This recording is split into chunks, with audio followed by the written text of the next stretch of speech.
अंतर्गत नगर पालिका के विषय में।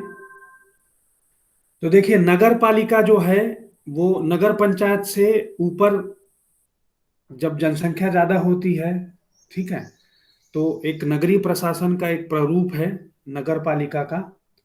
तो यहाँ पे जो आप देखो तो नगर पालिका की संख्या है 44, दो और बनने वाले हैं गौरेला पेंड्रा मारवाही जिले में। अब जब हम नगर पालिका में पदाधिकारी की बात करें, तो जैसे मैं आपको बताया कि जो वार्ड हैं, वार्ड का जो प्रतिनिधि होता है वो पार्षद होता है। तो एक नगर पालिका वार्डों में विभक्त होती है और वहां का प्रतिनिधि पार्षद होता है, जो कि प्रत्यक्ष निर्वाचन से चुन के आता है। तो नगर पालिका में जो पदाधिकारी या पदधारी देखें हम, तो ये तीन प्रकार के हैं। एक तो पार्षद, और इन्हीं पार्षदों में से एक अध्यक्ष चुना जाता है और एक उपाध्यक्ष चुना जाता है। तो पदधारी कितने हो गए? अध्यक्ष, उपाध्यक्ष और पार्षद। पार्षद वार्ड का प्रतिनिधि होता है, अध्यक्ष जो है वो नगर पालिका का प्रतिनिधि होता है, और साथ में उपाध्यक्ष। तो यहाँ पे पार्षद जो है वो प्रत्यक्ष रीति से निर्वाचन पद्धति से चुन के आते हैं। अध्यक्ष जो है अप्रत्यक्ष निर्वाचन पद्धति से पार्षदों में से चुना जाता है, और उपाध्यक्ष भी इसी प्रकार पार्षदों के बीच में से चुना जाता है। अब हम देखते हैं निर्वाचन। देखिए, निर्वाचन का स्वरूप तो देख लिए हम साथ में ही यहाँ पे, है ना। अब हम देखते हैं जो प्रशासनिक प्रमुख होता है। तो नगर पालिका का जो प्रशासनिक प्रमुख होता है वो होता है सीएमओ, चीफ म्युनिसिपल ऑफिसर, मुख्य नगर पालिका अधिकारी, जिसको सीएमओ बोलते हैं, ठीक है। अब देखो कि इनका जो गठन होता है, तो गठन कैसे होगा कि राज्यपाल द्वारा लघुतर नगरीय क्षेत्र, ये टर्म याद रखना, ठीक है। जो क्वेश्चन पूछता है वो ऐसे ही पूछता है कि लघुतर नगरीय क्षेत्र में किस प्रकार के स्थानीय स्वशासन की व्यवस्था की जाती है। तो किस प्रकार की जाती है? नगर पालिका की। तो लघुतर नगरीय क्षेत्रों के रूप में राज्यपाल जो है वो अधिसूचित करता है। तो इस प्रकार वहां पे क्या होगा? नगर पालिका का गठन होगा। अब जब हम पदाधिकारी की बात, जैसे गठन में क्या होगा कि ये तो संरचना देख लिए, और साथ में क्या होता है कि विशेष ज्ञान या अनुभव रखने वाले 4 से अनधिक सदस्य और होंगे, जो राज्य सरकार द्वारा नियुक्त किए जाएंगे, मनोनीत किए जाएंगे, है ना। और उनको राज्य शासन के प्रसाद पर्यंत ये जो हैं वो बने रहते हैं। तो ये हो गया आपका गठन के बारे में, संरचना गठन देखें। अब यहां पे देखो कि पदधारी की आयु। तो अध्यक्ष पद हेतु न्यूनतम आयु जो है वो 21 वर्ष की होती है, जिसे नगर पालिका संशोधन अध्यादेश 2019 से प्रभावी किया गया है, ठीक है। अब यहां पे क्या है कि वार्ड प्रमुख जो है, जो पार्षद होता है, उसकी भी न्यूनतम आयु 21 वर्ष। तो इन्हीं में से कोई चुना जाएगा तो इनके लिए भी न्यूनतम आयु कितनी हो जाएगी? 21 वर्ष हो जाएगी।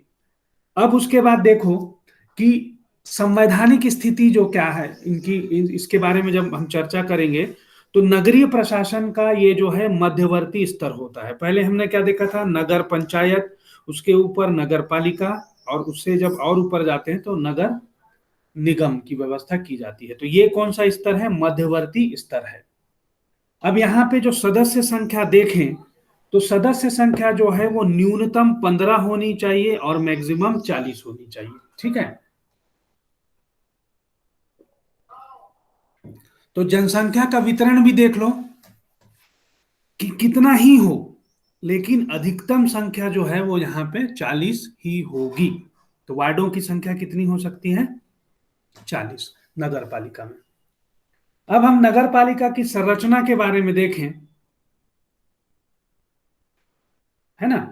तो संरचना में क्या है? नगर पालिका क्षेत्र जो है अप्रत्यक्ष निर्वाचन नीति से निर्वाचित जो होता है अध्यक्ष होता है। वार्ड से प्रत्यक्ष निर्वाचन द्वारा निर्वाचित पार्षद आते हैं, और विशेष ज्ञान व अनुभव रखने वाले जो हैं राज्य सरकार द्वारा 4 से अनधिक लोग जो हैं वो राज्य सरकार के प्रसाद पर्यंत मनोनीत किए जाते हैं, ठीक है। अनुभव, विशेष ज्ञान व अनुभव रखने वाले लोग। और यहाँ पे एक चीज और है कि कोई भी व्यक्ति पार्षदों के किसी निर्वाचन में एक से अधिक बार मतदान नहीं करेगा। अब जो राज्य सरकार द्वारा निर्दिष्ट सदस्य जो होते हैं, चार से अनधिक, वो सबसे पहली चीज तो याद रखिए कि ये चार से अधिक नहीं हो सकते हैं। और ये कब तक पद धारण करते हैं, तो राज्य सरकार के प्रसाद पर्यंत पद धारण करते हैं। ठीक है। अब हम बात करेंगे पात्रता के विषय में कि ये जो निर्दिष्ट व्यक्ति जो सदस्य होते हैं उनके लिए, तो सबसे पहली चीज है कि वो जो है नगर पालिका क्षेत्र में क्षेत्र का निवासी होना चाहिए, और वो पार्षद के रूप में निर्वाचित होने की योग्यता रखता हो। तो निर्दिष्ट सदस्य के लिए भी वही अर्हताएं हैं जो कि एक पार्षद के लिए होती हैं। तो ये दूसरी आवश्यक शर्त है। और यहां पे देखें कि राज्यसभा के सदस्य, ठीक है, जो मतदाता के रूप में रजिस्ट्रीकृत हैं और नगर पालिका क्षेत्र के भीतर आते हैं, तो ऐसे जो हैं वो भी सदस्य होंगे। और लोकसभा और राज्य विधानसभा के सदस्य जिनका निर्वाचन क्षेत्र पूर्णतः या अंशतः ठीक है, क्या होता है कि निर्वाचन नगरीय क्षेत्र में आते हैं अंशतः या पूर्णतः, तो वो सदस्य होंगे। अब यहां पे देखो, अंशतः पूर्णतः वाली बात जो है वो राज्यसभा के सदस्यों के लिए नहीं है, लेकिन लोकसभा के सदस्य और राज्य विधानसभा के जो सदस्य हैं, मतलब सांसद और विधायक जो हैं, उनको अंशतः या पूर्णतः नगर पालिका क्षेत्र में शामिल होना अनिवार्य है, तो ही वो सदस्य होंगे नगर पालिका के। अब नगर पालिका में स्थिति जो है इनकी क्या होती है वो देख लेते हैं। कि जो निर्दिष्ट व्यक्ति होता है ना, तो वो क्या करता है, बैठक में मतदान नहीं कर सकेगा। और राज्य शासन द्वारा निर्दिष्ट व्यक्ति पार्षद के रूप में स्वीकार किए जाएंगे, तो वो भी पार्षद माने जाएंगे, लेकिन जब बैठक होगी तो उसमें वो मतदान नहीं कर पाएंगे। अब हम देखें कि जो नगर पालिका का कार्यकाल होता है, ठीक है, उसके विषय में चर्चा करेंगे। तो देखिए, प्रथम बैठक जैसे हम देख चुके हैं ना, प्रथम बैठक जो होती है उसके बाद से 5 वर्ष की अवधि निर्धारित की गई है इनके कार्यकाल के लिए। नगर पालिका सभापति जो होता है अध्यक्ष, पार्षदों का कार्यकाल परिषद की अवधि पर ही निर्भर करता है। तो सीधी सी बात है कि इनकी अवधि भी कितनी होगी, जितनी नगर पालिका की अवधि होती है।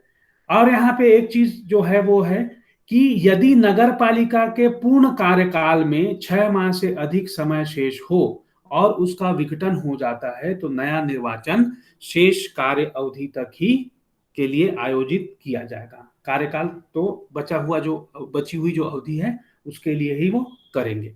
अब हम बात करेंगे सदस्यों की अर्हता के बारे में। तो देखिए कि सबसे पहली चीज तो वो भारत का नागरिक होना चाहिए, और वो सरकारी सेवक हो या वेतन या मानदेय प्राप्त करता हो, पारिश्रमिक प्राप्त करता हो, तो वो निर्वाचन के लिए अपात्र घोषित कर दिया जाएगा। मतलब वो सरकार का सेवक नहीं होना चाहिए, वेतन सरकार से वेतन नहीं है ना, और मानदेय नहीं लेता हो।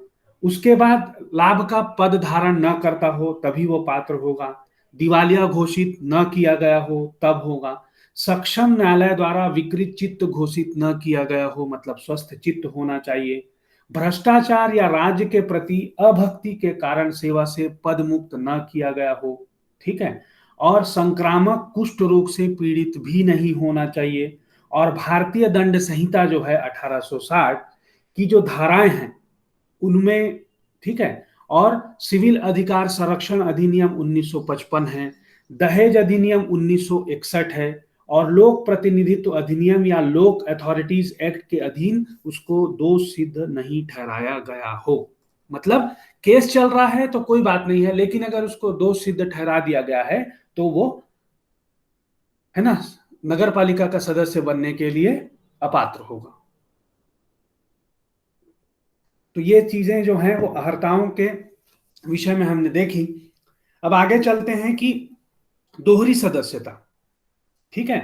तो यहां पे होता है कि एक व्यक्ति पार्षद और अध्यक्ष का चुनाव एक साथ लड़ सकता है। तो ये पुरानी व्यवस्था है ना, कि जब प्रत्यक्ष रूप से निर्वाचन था तब की बात है, तो उस समय ये लागू होता था। और दोनों पद हेतु निर्वाचित हो जाने की स्थिति में निर्वाचित होने की तिथि से 7 दिन के भीतर किसी एक पद से त्यागपत्र देना होगा।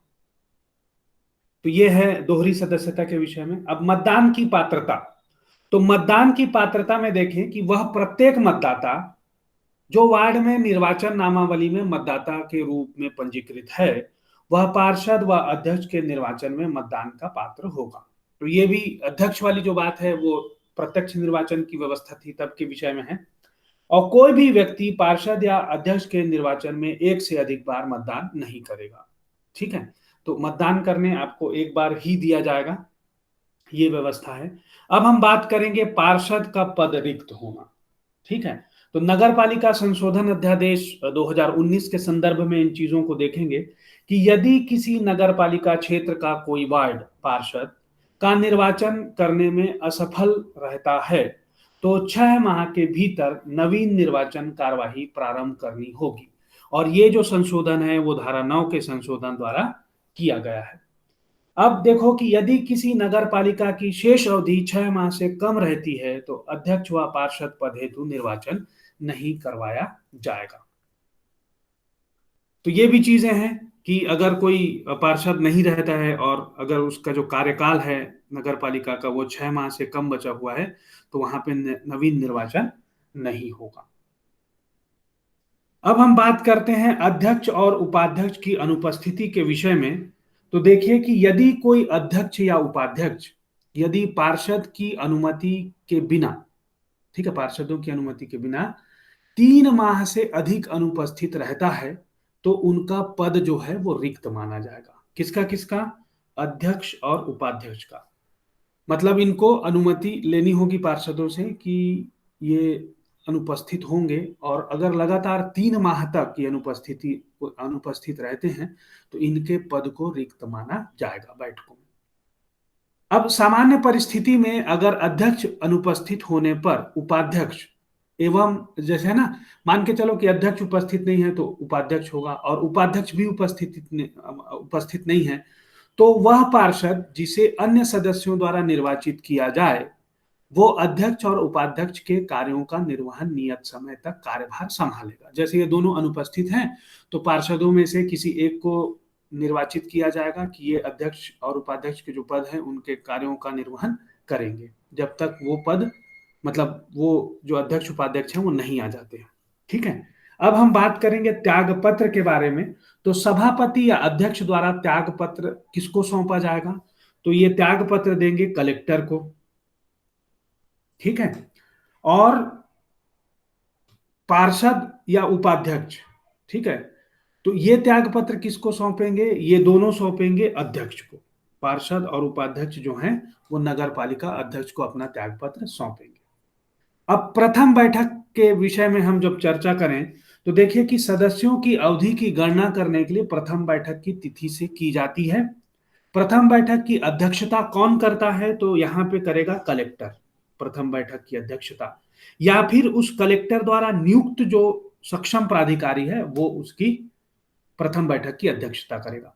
इस बैठक में निर्वाचित पार्षदों में से किसी एक को उपाध्यक्ष के रूप में चयनित किया जाएगा, और यदि उपाध्यक्ष के चुनाव में 2 उम्मीदवारों को अगर बराबर मत मिलता है तो ऐसी स्थिति में लॉटरी के माध्यम से निर्णय किया जाएगा। तो ये महत्वपूर्ण तथ्य है जिसको आप याद रखिएगा कि उपाध्यक्ष का चुनाव अगर हो रहा है और 2 व्यक्तियों को बराबर मत मिलता है तो वहां पे निर्णय कैसे लिया जाएगा? लॉटरी के माध्यम से लिया जाएगा। ठीक, अब देखो कि नगर पालिका द्वारा जो करों की श्रेणियां होती हैं उनके विषय में भी चर्चा कर लेते हैं। आरोपित करों की जो श्रेणियां हैं, तो यहाँ पे देखो कि भवन या भूमि के संपूर्ण वार्षिक किराया या संपत्ति कर, आप देखे होंगे कि आपके घरों में संपत्ति कर लेने नगर पालिका के कर्मचारी आते हैं। जल कर, ठीक है, तो जल की व्यवस्था जो नगर पालिका करवाती है उसके लिए जल कर लेती है। सामान्य स्वच्छता उपकर ये लिया जाता है। सामान्य प्रकाश कर जो आपके जो गलियां होती हैं, सड़कें होती हैं, उसमें जो प्रकाश की व्यवस्था करता है उसके लिए कर लिया जा सकता है। जीवन व संपत्ति के संरक्षण के लिए सामान्य अग्नि कर लिया जाता है, और नगर पालिका क्षेत्र के भीतर उपयोग या विक्रय या प्रवेश किए गए वस्तुओं पर लगाए गए कर जो राज्य शासन अधिसूचना द्वारा अधिसूचित करती है, उनको लगाया जा सकता है। तो ये सभी आरोपित कर की श्रेणियां हैं जो नगर पालिका द्वारा लगाई जा सकती हैं। अब हम चर्चा करेंगे कि नगर पालिका परिषद के कर्तव्य के विषय में। तो इनके क्या क्या काम होते हैं उनको देखने का प्रयास करेंगे यहाँ पे। तो देखिए, नगर पालिका का ये कर्तव्य होता है कि वो जन्म, विवाह, मृत्यु का पंजीकरण करे। ठीक है, सड़कें होती हैं, उद्यानों, ठीक है, सड़कों का नामकरण, ठीक है, मार्गों का नामकरण, उद्यानों का नामकरण करे। सार्वजनिक पथ, मंडियों, हाट, शौचालय, जल निकासी हेतु नालियां, तालाब, कुएं, बांध इत्यादि का निर्माण करवाना है। कांजी हाउस का निर्माण करवाना है। सड़क व अन्य भवनों में प्रकाश की व्यवस्था सुनिश्चित कराना है। कृषि उपयोगी पशुओं की गणना करनी है और अन्य पशुओं का पंजीयन भी करवाना होता है। प्राथमिक शालाओं की स्थापना का कार्य भी नगर पालिका का होता है। नगर पालिका प्रशासन पर वार्षिक रिपोर्ट तैयार करना और नगर पालिका क्षेत्र में स्वच्छता का प्रबंध करना इत्यादि भी नगर पालिका का कर्तव्य होता है। ठीक। तो ये कुछ नगर पालिका से संबंधित मुख्य प्रावधान थे जिनको हमने देखा। अगली क्लास में हम देखेंगे कि नगर पालिका निकाय की जो समितियां हैं